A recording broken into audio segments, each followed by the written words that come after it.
The window comes down, and the tricks begin. You're pulled over, blue lights behind you, engine off, and you do the polite thing. You roll down your window, and in the 60 seconds that follow, a trained police officer is going to run a series of small practice tricks on you. Not dramatic ones, quiet ones. A friendly question here, a casual glance there, a line that sounds like small talk but isn't. Each one is designed to do the same thing, to get you to confess to 6+ tricks in 60 seconds something, to consent to something, or to hand the officer the grounds they don't yet have so that a routine stop becomes a search or a caution, or a night you did not need to have. Most drivers fall for at least one of them because the tricks are built to feel like ordinary conversation. So, today I'm going to walk you through them one at a time. What the officer says, what they're actually doing underneath it, and the exact calm words that shut each one down. And near the end, I'll give you the single sentence that quietly beats all of them at once. So stay with me, because the difference between the driver who gets waved on and the driver who gets taken apart is almost never innocence. It's knowing what's really being done to them. And before anyone rolls their eyes and thinks this is anti-police, it isn't. Most officers are decent people doing a hard job, but these techniques are real. They're trained and they work precisely because you don't know they're happening.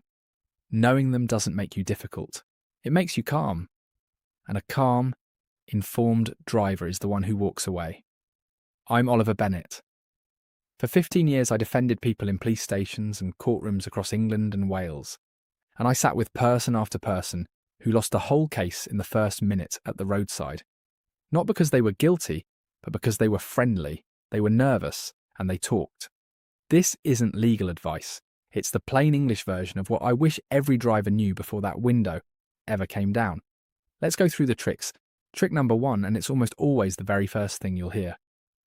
Trick 1. Do you know why I stopped you? Know why I stopped you? It sounds innocent. It sounds like the officers just owe me a conversation. It is not. It is the oldest one in the book, and it's a trap with a name. It's an admission trap.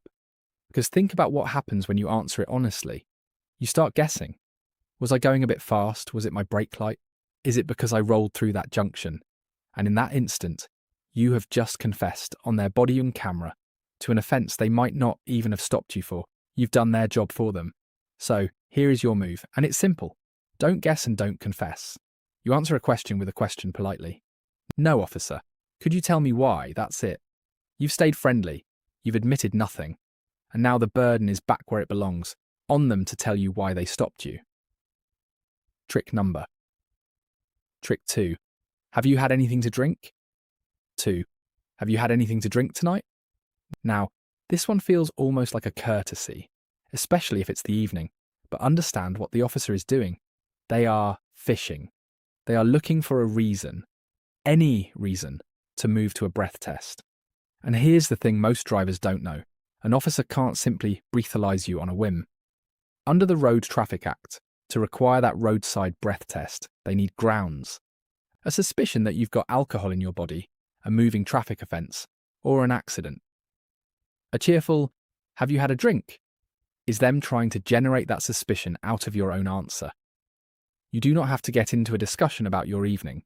A calm "No, officer," or simply, "I've got nothing to declare, thank you," is a complete answer. You're not being evasive, you're just declining to narrate your night into their camera.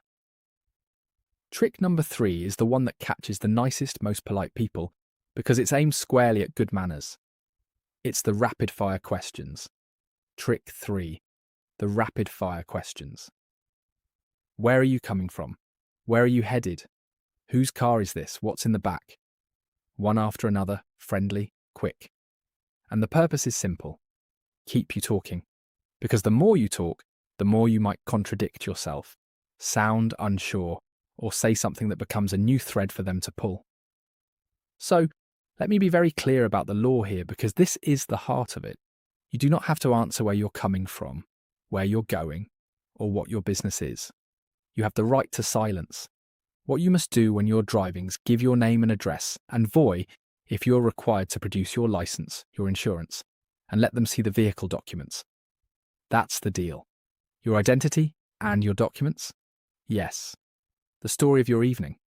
No.